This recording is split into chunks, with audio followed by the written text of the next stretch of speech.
교회 절기로서는 성탄절 이전 4주간을 대림절 혹은 대강절이라고 해서 4주 동안 성탄을 준비하고 기다리는, 또한 성탄뿐만 아니라 다시 오시는 예수님을 기다리는 기간으로 세워놓고 지내고 있습니다. 이 4주간을 정확하게 지키는 그런 교회도 있지만, 또 저희 교회는 강해 설교로 하다 보니까 또 때로 이 4주를 다 준비하지 못할 때가 있습니다. 지난주에 다시 오시는 예수님에 대해 우리 살펴봤는데, 이제 이번 주부터 성탄 전까지 대림절, 대강절 기간 동안에 또 성탄의 의미를 저희가 다시 한번 준비하는 기간으로 삼고자 합니다. 이런 기간을 교회 절기에 둔 것은 성탄절 예배에 한 번, 그 말씀 기도 한 번으로는 우리 성탄의 그 축복을 다 체험하고 누리지 못한다는 의미죠. 그래서 적어도 한 달 동안 예수님의 오심을 생각하고 묵상하고 기도하고 또 예배하는 가운데 그 성탄의 축복을 깊이 누리도록 하는 그런 믿음의 선배들의 지혜라고 생각을 합니다. 성탄절날 곳곳에 예수님이 오셨다는 소식들이, 또 구세주가 태어나셨다는 그러한 문구들이 붙여져 있지만 세상 사람들이 놀라지 않은 것 같습니다.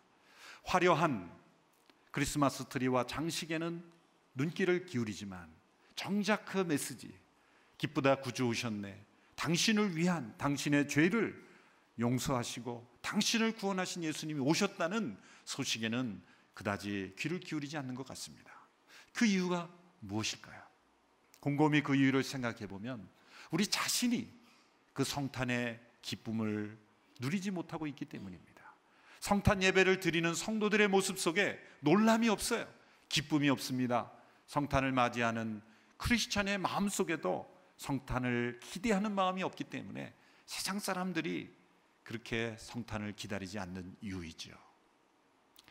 화려한 크리스마스 트리가 없어서 사람들이 성탄에 귀 기울이지 않는 것이 아니라 예수님을 믿는 우리들이 성탄을 기다리지 않기 때문에 사람들은 우리를 보고 놀라지 않는 것입니다. 이번 성탄을 맞이할 때는 예수님이 오셨다, 그 성탄의 기쁨이 내 삶 속에, 우리 가정 속에, 우리 교회 속에, 이 나라 민족에 회복되는 그런 기간이 되기를 주님의 이름으로 축원합니다.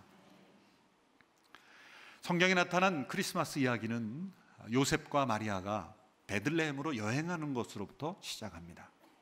나사렛에 살고 있었던 요셉과 마리아가 베들레헴으로 옮겨가서 거기서 출산하게 된 이유는 무엇일까요? 표면적인 이유는 로마 법 때문입니다. 당시 로마 황제 아우구스투스가 예수님이 살던, 그 예수님이 태어난 유대 지방을 좀 더 완벽하게 통치하기 위해서 세금을 걷어들이는 것부터 그의 통치력을 발휘하기 시작하죠. 그래서 모든 유대인들은 각기 고향으로 돌아가서 인구 센서스, 세금을 거두기 위한 호적 조사를 다시 해야만 했던 것입니다. 요셉의 제사는 베들레헴이 있었죠. 유대 율법에 의하면 희년이라는 제도가 있죠. 50년 만에 다시 자기 재산을 되찾는 겁니다. 이 50년 동안에는 거래를 할 수 있고 또 원치 않게 재산을 다른 사람에게 넘길 수도 있지만, 그러나 50년이 되면 무조건 자신의 원소유주에게로 되돌아가는 것입니다. 그러므로 현재 나에게 내가 운영하고 있지 않는 재산이라 할지라도 희년에 돌아오는 그 재산, 원소유주를 확인하는 그런 인구조사로 했던 것이죠.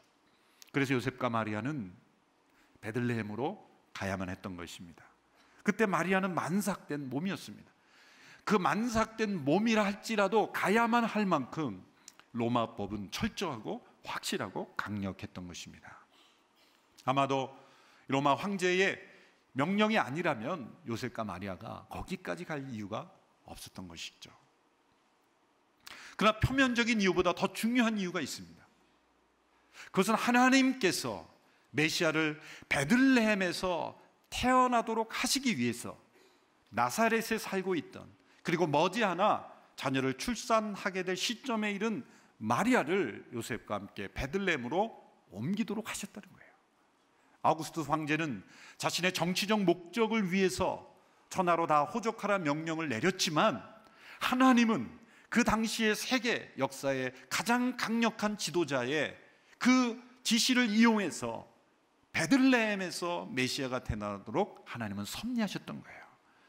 이 역사는 세상의 역사가들이, 지도자들이 자신의 목적과 비전대로 움직여가는 것 같지만 그 위에 하나님이 이 모든 역사의 주관자로, 주권자로 움직여 계시다는 것을 우리는 믿어야 하는 것입니다.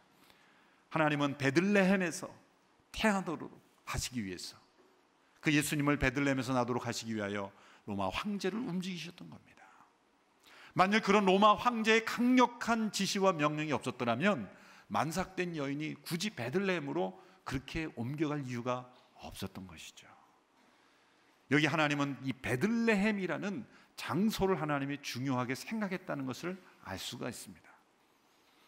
하나님은 언제 또 어떤 모습으로 메시아가 이 세상에 올지를 미리 다 예언했습니다.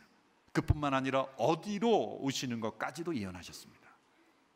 그 메시아가 오시는 장소까지도 하나님은 예언하셨고 섭리하셨고 그곳에서 태어나도록 만드신 그 하나님, 메시아를 향한 모든 예언을 완벽하게 이루신 그 하나님을 우리는 찬양할 수밖에 없는 것입니다. 오늘은 이 베들레헴에서 메시아가 태어나신 그 이유, 하나님께서 왜 베들레헴을 메시아를 보내시는 장소로 택하셨는가, 그 이유를 통해 함께 은혜를 받고자 합니다. 베들레헴이라는 그 성읍의 이름의 뜻은 무엇일까요? 베들레헴, 여기서 히브리어로 두 단어가 합성된 것입니다. 베이트라는 집이라는 뜻의 베이트라는 단어와 그리고 레헴이라는 단어는 빵 혹은 우리식으로 떡이라는 뜻입니다. 그래서 합치면 빵집 그리고 혹은 떡집 이렇게 되겠죠. 어떤 분은 이 발음을 잘못해서 베들레헴을 베둘레헴, 그래서 베둘레헴으로 발음하는 경우가 있는데 그런 햄은 빨리 없어지기 바랍니다. 베들레헴, 베들레헴. 그래서 떡집, 빵집이라는 뜻이에요. 여러분, 이것은 매우 중요한 의미가 있습니다. 예수님이 이 세상에 오셔서 자신을 뭐라고 비유하셨어요? 나는 세상의 빵이다. 생명의 빵이다. 세상을 위한 내 생명을 주는 그런 생명의 떡이다. 우연이 아닙니다. 빵집에서 태어난 분이 나는 생명의 빵이라고 말씀하신 것, 우연이 아니죠. 뿐만 아니라 오늘 본문에 보면 2절에 보면 베들레헴 에브라다 야 그렇게 불렀습니다. 에브라다라는 것은 베들레헴의 옛 이름입니다. 우리 서울의 옛 이름이 한양이듯이 베들레헴의 옛 이름이 에브라다는 풍성한 열매, 풍성하다는 그런 뜻이 있어요. 예수님께서 우리에게 내가 너희로 온 것은 생명을 얻게 더 풍성히 얻게 하렵니다. 풍성한 삶을 약속하신 그분이 에브라다에서 태어나신 것도 우연이 아닌 것입니다. 갖다 붙인 이야기가 아닌 것입니다. 이 베들레헴이라는 에브라다라는 그 마을 자체가 그곳에서 태어날 메시아의 그 미래를 예언하는, 그 사역을 예언하는 그러한 하나의 예표였던 것입니다. 특별히 우리가 함께 읽은 이 미가서 5장 1절로 4절까지의 내용을 보면 베들레헴에서 예수님이 왜 태어나셨는가, 그 이유를 세 가지로 설명해 주고 있습니다. 첫째로 하나님께서 베들레헴을 메시아가 태어난 장소로 택하신 이유는 그 베들레헴이 작고 연약하고 지저분한 동네였기 때문입니다. 오늘 본문 2절의 말씀을 우리 함께 읽겠습니다. 2절 말씀만 함께 읽습니다. 시작. 베들레헴 에브라다야, 비록 내가 유다 족속들 중 아주 작지만 이스라엘을 다스릴 사람이 너로부터 나올 것이다. 그의 근본은 먼 옛날, 아주 오랜 옛날로 거슬러 올라간다. 내가 유다 족속들 중 아주 작지만, 이 아주 작다는 것은 단지 그 성읍의 규모가 작다는 의미뿐만이 아니라 중요도에 있어서 사람들이 중요하게 생각하지 않았다는 거죠. 아주 작지만 얼마나 작고 얼마나 사람들이 중요하게 여기지 않았냐면, 이 구약의 역사에 보면은 유다 성읍들의 목록이 나오는 본문이 몇 구절 나옵니다. 하나가 여호수아 15장에 보면 이스라엘 백성들이 그 가나안 땅을 정복할 때 유다 성읍들의 이름들을 기록한 곳이 여호수아 15장에 나와요. 집에 가서 한번 찾아보세요. 40여 구절 동안 그 빽빽하게 성읍들의 이름, 이제 이스라엘 백성들이 유다 족속들이 차지하게 될 그 성읍의 성읍들을 다 기록하고 있는데 거기에 베들레헴이 나오지 않아요. 거기에 나오지 않는다는, 그 당시 지도에도 나오지 않는다는 거예요. 느헤미야 시대 느헤미야 11장에 보면 또 성읍들의 이름이 나오는데 거기에도 여러 성읍들이 다 나오는데 거기에도 보면 베들레헴이 나오지 않아요. 에브라다 이름도 나오지 않아요. 그 이유는 그 당시 사람들이 기록에조차 기록할 필요가 없는 그런 존재감이 없는 성읍이었다는 거죠. 아주 작은, 그리고 사람들이 중요하게 생각하지 않는 마을. 왜 그랬을까요? 예루살렘은 고대로부터 베들레헴은 고대로부터 예루살렘에서 드려지는 많은 제사에서 사용되는 그런 동물들, 그 동물들을 기르는 그런 사육장들이 많이 있었던 곳입니다. 지저분하죠. 냄새나죠. 사람들이 좋아하지 않죠. 그래서 예수님 당시에도 요셉과 마리아가, 요셉이 베들레헴에서 태어났지만 왜 나사렛에서 살았겠습니까? 베들레헴은 비전이 없습니다. 이 나사렛에 가면, 그 당시 나사렛은 신흥도시, 오늘날로 말하자면 뭐 새롭게 건설되는 신도시죠. 그래서 할 일이 많은 거죠. 특별히 목수 아니었습니까? 건축업이었기 때문에 할 일이 많은 거죠. 베들레헴은 그런 일조차 없는 거예요. 그래서 이 나사렛에서 살았던 것이죠. 헤브론이나 예루살렘, 그러한 도시에서는 할 일이 있지만 젊은이들이 보기에 이 베들레헴은 빨리 떠나야 되는 비전이 없는 마을이지 거기 굳이 있을 필요가 없는 곳이었습니다. 그렇게 많은 사람들에게 보잘것없고 인기 없고 비전이 없다고 여겨지는 그 성읍, 그러나 하나님은 그곳을 주목하셨고 메시아를 세상에 보내시는 마을로 주목하셨다는 거예요. 그리고 우리는 그 의미를 되새겨야 합니다. 왜? 그 당시에 하나님을 잘 안다라고 생각하고 율법을 잘 안다고 생각하고 의시되는 수많은 지식인들이 있는 예루살렘이 아니라 베들레헴에서 태어나도록 계획하셨는가? 하나님이 작고 지저분한 것을 좋아하셔서가 아니라 하나님의 일하심은 사람의 능력과 사람의 장점에 의존하지 않는다는 것을 가르쳐 주시기 위해서 그 당시 사람들이 보잘것없게 여기는 한 마을을 하나님은 택하셨던 것입니다. 여러분, 세상의 주목을 받지 못한다고 슬퍼하지 마십시오. 하나님이 주목하시면 이 세상 사람들이 주목하지 않는 곳이라 할지라도, 그런 인생이라 할지라도 세상은 주목하게 될 것입니다. 역사적으로 가장 주목받지 못했던 베들레헴이 오늘날에도 이스라엘에 가면 제일 먼저 가고 싶은 곳이 베들레헴 아니겠습니까? 그런 곳으로 만드셨다는 거예요. 인간의 장점에 의존해서 일하지 않고 능력에 따라 일하지 않고 작고 연약해 보이지만 사람들이 싫어하는 것처럼 보이지만 하나님은 그 모든 연약함을 통해서 하나님은 일하신다는 거죠. 미국의 영향력 있는 목회자 중에 존 파이퍼 목사님이 있습니다. 그분의 교회 이름이 베들레헴 침례교회예요. 베들레헴. 아마 베들레헴을 아주 좋아하신 것 같아요. 근데 그분이 하나님께서 베들레헴을 선택하신 이유를 이렇게 설명한 글을 읽어보았습니다. 하나님께서 마굿간을 선택하신 것은 여관 주인으로 하여금 하나님이 나의 여관을 선택하셨다고 자랑하지 못하게 하신 것이다. 하나님께서 구유를 선택하신 것은 목수로 하여금 그분이 내가 만든 침대를 선택하셨다고 자랑하지 못하게 하신 것이다. 하나님께서 베들레헴을 선택하신 것은 누구도 하나님께서 우리 마을의 위대함 때문에, 우리 마을의 장점 때문에 선택하셨다고 자랑하지 못하게 하신 것이다.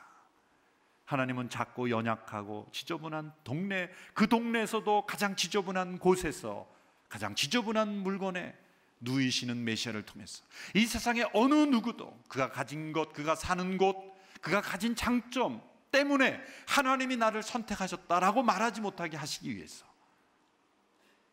자랑하지 못하게 하시기 위해서, 그리고 우리 모두를 부유하게 하시기 위해서 하나님은 작고 지저분한 동네 베들레헴에 보내셨다는 거죠. 얼마나 하나님의 섭리가 놀랍습니까? 예수님께서도 자신의 첫 제자를 선택하실 때 누구를 선택하셨습니까? 예루살렘의 바리새인이 아니라 갈릴리의 어부들 중에 선택하셨어요. 예수님과 수준이 비슷하셨을까요? 아니죠. 스스로 잘났다고 여기는 사람이 아니라 한 마리의 고기를 잡기 위해 밤새도록 수고할 줄 아는, 그래서 사람 낚는 어부가 되게 하겠다고 하셨을 때 그 의미를 깨달을 줄 아는 어부들로부터 자신의 첫 제자를 선택하셨다는 거예요. 하나님의 일하심은 사람의 능력에 좌우되지 않는다는 것. 능력 없고 보잘것없이 하나님이 사용하신다는 게 아니라 하나님은 우리의 장점과 능력이 있어야만 우리를 쓰시지 않는다는 것. 우리가 작고 연약한 보일지라도, 사람들의 주목을 받지 못할지라도 하나님께 드려지면 하나님은 위대한 일을 하실 수 있는 분이라는 것, 그것을 가르쳐주기 위해서 하나님은 이스라엘 가운데 가장 작고 연약하고 지저분한 동네인 베들레헴을 선택하셔서 자신의 구세주를 보내셨다는 거예요. 둘째로, 하나님께서 베들레헴을 선택하신 이유는 그 베들레헴이 슬픔의 성읍이기 때문입니다. 이 베들레헴은 슬픔의 역사를 가진 동네입니다. 창세기 35장에 보면 야곱의 아내 라헬이 그 두 번째 아들 베냐민을 낳을 때 그곳에서 죽었습니다. 그리고 죽으면서 벤오니라고 슬픔의 아들이다, 그래서 이름이 베냐민이 된 거예요. 베냐민이 슬픔의 아들이라는 거예요. 그러면서 이 베들레헴은 슬픔의 성읍으로 이스라엘 백성들에게 알려졌죠. 가장 큰 슬픔의 사건이 마태복음 2장에 나타나죠. 예수님이 탄생하셨을 때 동방의 박사들이 그 별을 보고 징조를 보고 예루살렘에 찾아오죠. 헤롯 왕을 찾아옵니다. 그래서 유대인의 왕이 어디서 나느냐 질문하죠. 그 질문에 헤롯이 놀랍니다. 이 헤롯은 인격 장애자예요. 아주 편집증적인 증세가 있는 사람이에요. 자신의 왕위를 탐낼 수 있는 사람이 뭐든지 다 죽여버리는 사람이에요. 아들들까지 죽여버렸어요. 이 무시무시한 공포스러운 사람이 유대인의 왕이 태어났다는 소식을 듣고 가만히 있을 수가 없죠. 질투와 두려움에 사로잡혀서 그는 바리새인들을 부릅니다. 그래서 물어봅니다. 유대인의 왕이 어디서 나느냐? 그들은 이렇게 말하지 않았어요. 연구해 보겠습니다, 나중에 알아보겠습니다, 그러지 않았어요. 뭐라고 대답했습니까? 베들레헴에서 납니다. 그만큼 모든 사람들이 미가서 5장 2절의 예언을 아주 머리 깊이 간직하고 있었다는 거죠. 일반 사람들도 마찬가지. 요한복음 7장에 보면 예수님이 과연 그리스도냐, 그런 논쟁이 붙은 장면이 나오는데 많은 사람들이 주장합니다. 나사렛에서 그리스도가 어떻게 나느냐? 베들레헴에서 나는 거지. 예수님이 자신의 출생지를 알려주지 않았기 때문에 사람들이 나사렛에서 태어난 줄 알았다는 거예요. 그만큼 베들레헴에서 그리스도가 난다는 것은 모든 사람들이 잘 알고 있었던 사실이라는 거죠. 헤롯이 그 소식을 듣고 무시무시한 일을 합니다. 베들레헴 근처에 있는 모든 성읍들에 2살 아래의 사내아이를 다 죽입니다. 며칠 전에 커네티컷 주에서 20몇 명이 한 20대 청년에 의해서 비참하게 아이들이, 초등학생들이 살해당했죠. 그거와 비교할 수 없는 2살 아래의 모든 유아들을 다 죽이는 엄청난 피해, 그런 잔혹한 그런 사건이 베들레헴에서 태어난 거예요. 그 엄마들이 얼마나 슬피 울었겠습니까? 그 가족들이 얼마나 슬피 울었겠습니까? 여러분, 첫 번째 크리스마스는 메리 크리스마스가 아니에요. 메시 크리스마스. 엄청난 희생이, 그 아이들이 죽임을 당했죠. 왜 죽임 당했습니까? 유대인의 왕이 태어났다는 사실 속에 질투를 불러일으키는 그 시대의 최고 권력자에 의해서, 권력자의 욕심이 그 작고 연약한 동네의 아기들을 비참하게 학살했던 거예요. 슬픔의 도시로 만들었던 거예요. 하나님이 역사 속에 찾아오실 때 기쁨으로 가득하고 즐거움으로 가득하고 부요함으로 가득한 동네에 보내지 아니하시고 슬픔으로 가득한 고통의 마을, 한 권력자의 그런 자기의 욕망에 의해서 그 죄 없는 수많은 아기들을 비참하게 죽이는 슬픔의 도시로 하나님께서 그 아들을 보내셨다는 거예요. 왜? 바로 그러한 슬픔을 가진 자들에게 기쁨이 필요하기 때문에. 하나님은 이 시대에 가장 억울하고 억압받고 불의한 그러한 권력자들에 의해서 죽임당하는 그 슬픔의 가족들에게 하나님은 그 아들을 제일 먼저 보내셨다는 거예요. 하나님의 섭리가 얼마나 놀랍습니까? 이 세상 가장 슬픈 곳에 주님은 함께 슬퍼하고 계시고, 가장 고통스러운 곳에 주님은 함께 고통스러워하고 계시기 위해서 베들레헴에 예수님을 보내셨다는 것이죠. 세 번째로, 메시아의 출생의 장소로서 베들레헴을 선택하신 이유는 베들레헴이 다윗의 동네이기 때문입니다. 여러분, 메시아가 예루살렘에서 태어나지 않고 베들레헴에서 태어났다는 것은 다윗 왕조가 몰락했다는 것을 의미합니다. 오늘 본문 1절에 보면 이런 내용들이 나옵니다. 1절을 보십시오. 오 딸 군대여 군사를 모아라. 우리가 포위를 당했으며 그들이 이스라엘을 다스리는 사람의 뺨을 막대기로 칠 것이다. 이스라엘 다스리는 사람 누굽니까? 왕이죠. 왕의 뺨을 이방인들이 막대기로 친다는 거예요. 이런 사건이 미가서가 살고 있는 그 당시에 예루살렘이 멸망할 때 이루어졌죠. 시드기야 왕이 뺨을 맞으면서 끌려갔어요. 이방 민족들에게. 다윗의 왕국이 몰락한 거죠. 다윗의 왕국이 몰락할 그때에 메시아의 예언이 집중적으로 나옵니다. 우연이 아닙니다.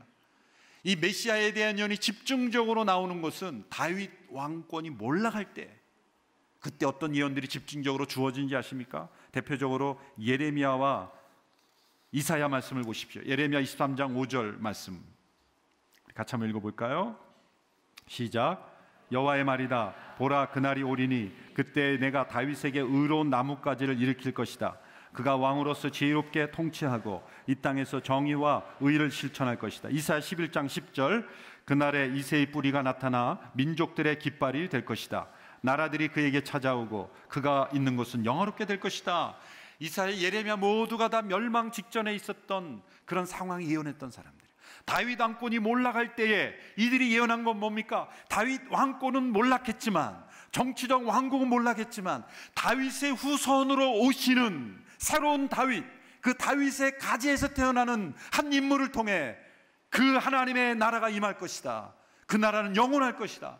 다윗 왕권은 몰락했지만 그러나 다윗의 날 통해서 이루시는 하나님의 나라, 새로운 다윗의 후손으로 오시는 일을 통해 하나님의 나라는 영원할 것이다.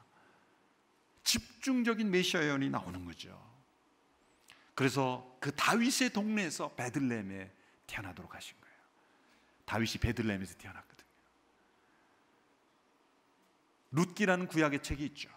룻기라는 책의 내용은 아름다운 로맨스가 나옵니다.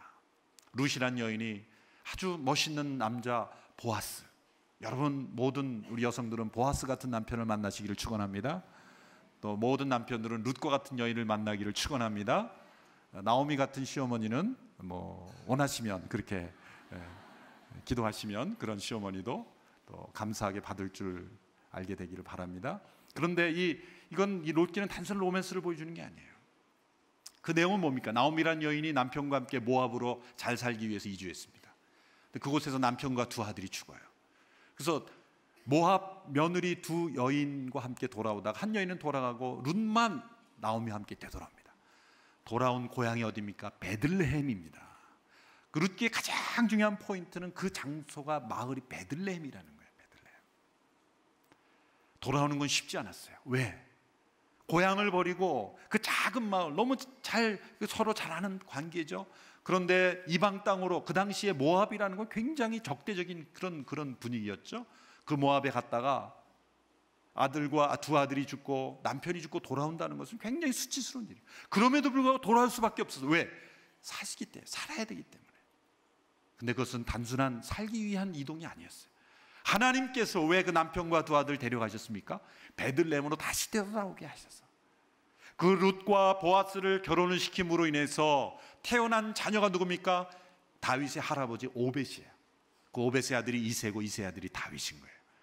나오미가 베들레헴으로 돌아오지 않았더라면 다윗은 베들레헴에서 출생하지 못했어요. 다윗의 출생까지도 베들레헴에서 태어나게 하시고, 그리고 그 베들레헴에서 다윗의 후손 예수 그리스도가 태어나게 하심으로 베들레헴이 하나님의 뜻이 이루어지는 자리가 되게 하셨다는 거죠. 어쩌다 보니까 베들레헴에서 태어난 게 아닙니다. 예수님의 탄생은, 예수님이 언제 오시느냐, 어떤 모습으로 오시냐, 심지어 어디서 오시는지까지도 하나님 그 모든 계획 가운데, 그 의미를 다 포함한 가운데 세상에 오도록 하셨다는 거죠. 그 베들레헴에서 다윗의 후손으로 다윗의 동네에 태어난 예수님은 어떤 일을 하십니까? 4절에 아주 중요한 말씀이 있습니다. 우리 4절 말씀을 같이 읽겠습니다. 시작. 여호와의 능력으로 자기 하나님 여호와의 이름에 고귀함으로 일어나서 자기 양떼를 먹일 것이다. 그러면 그들이 안락하게 살게 될 것이니 이는 그의 위대함이 땅끝까지 미칠 것이기 때문이다. 마지막 구절이 중요합니다. 그의 위대함이 땅끝까지 미칠 것이다. 여러분, 다윗 왕권이 지금 땅끝까지 미쳤습니까? 아니죠. 다윗 왕국은 끝났습니다. 몰락했습니다. 사라졌습니다. 그러나 다윗의 후손으로 오시는 예수 그리스도, 새로운 다윗, 다윗의 의로운 가지, 이새의 뿌리에서 나타난 통치자는 지금 땅끝까지 이르러 통치하고 계시죠. 열방에 지금 예수 그리스도의 나라가 임하였지 않습니까? 이 말씀이 그대로 이루어진 것입니다. 베들레헴에서 태어나게 하심으로 다윗을 통해 주시는 모든 예언이 완벽하게 이루어지게 하심으로써 다윗 왕권은 몰락됐지만 다윗의 후손으로 오시는 하나님의 아들을 통해 하나님의 나라를 지금도 이루어가고 계시다는 것이죠. 성탄을 맞이하면서 하나님이 베들레헴을 선택하신 그 놀라운 은혜를 깊이 묵상할 수 있게 되기를 바랍니다. 역사 속에 가장 버림받고 주목받지 못했고 모든 사람들의 기록조차 되지 못했던 사람, 그런 마을, 그런 하나님은 그곳을 통하셔서 이 세상 어느 누구도 소외받지 않고 그리스도 안에서 누구도 좌절하지 않고 또 누구도 자랑할 수 없도록 하시기 위해서 베들레헴을 택하셨다는 것. 하나님은 우리의 연약함을 통해서 오히려 더 큰 일을 행하신다. 그리고 역사상 가장 슬픔의 성읍, 2살 아래의 자녀들이 비참하게 학살당하는 그 눈물의 도시, 그 슬픔의 도시, 그 살해의 도시, 엄청난 죄의 도시 가운데 메시아를 보내심으로 하나님 그 슬픔을 씻어주시고 그 자녀를 잃은 슬픔 넘어서는 하늘의 위로와 기쁨으로 축복하시기 위해서 메시아를 베들레헴으로 보내셨다는 것. 그리고 역사 속에 하나님이 왕되심을 보이시기 위해서 다윗의 후손으로 오시는 메시아를 통해 이루실 하나님의 나라의 약속을 온전히 이루기 위해서 베들레헴에서 탄생하게 하심으로 하나님의 모든 예언과 약속을 다 이루셨습니다. 베들레헴에 오신 예수 그리스도, 그분을 높이 찬양하며 예비하며 이번 성탄을 함께 맞이할 수 있게 되기를 축원합니다.